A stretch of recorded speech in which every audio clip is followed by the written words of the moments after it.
I am not going to give more information regarding my trip to Norway, but what am I going to say?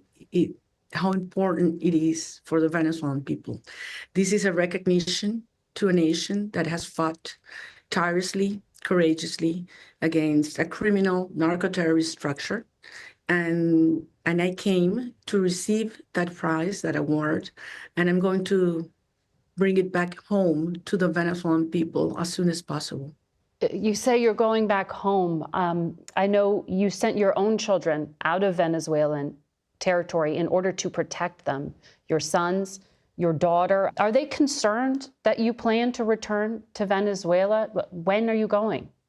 Well, of course, they are concerned as any other Venezuelan child that has their parents or relatives back in our country, because the regime, as I said, has persecuted, tortured, killed, disappeared thousands of Venezuelans, and recently it has turned even more violent because, when a criminal regime is falling apart and they know their days are numbered, they turn even more aggressive, even more violent. Can you help us understand what is going on? Because we are seeing here in the U.S. an increase in the pressure campaign, more sanctions on Venezuelan individuals and vessels. We saw an armed seizure of a vessel carrying oil out of Venezuela.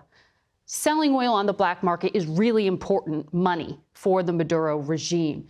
Do you endorse this idea of more seizures and possibly even a blockade? Look, I absolutely support President Trump's strategy, and we, the Venezuelan people, are very grateful to him and to his administration, because I believe he is a champion of freedom in this hemisphere. And that's why, and I say this from Oslo right now, I had dedicated this award to him, because I think that he finally has put Venezuela in where it should be in terms of a priority for the United States national security. And we do support these actions because, Margaret, we are facing not a conventional dictatorship. This is a very complex criminal structure that has turned Venezuela into a safe haven of international crime and terrorist activities, starting with Russia, Iran, Cuba, Hezbollah, Hamas, the Colombian guerrilla, the drug cartels operating freely and directed in partnership with Maduro and his regime. And as every criminal structure suffers is when the inflows from their criminal activities are cut. Mm-hmm. And this, in the case of the Maduro regime, comes from the oil black market, the drug trafficking, gold smuggling, arms smuggling, even human smuggling and trafficking. It sounds like you support more sanctions and possibly more seizures of oil. But isn't there a risk that cutting off money will further hurt the already impoverished people of Venezuela? Isn't that a risk? Of course, what we're doing is for the well-being of the Venezuelan people. What we want to do is to save lives.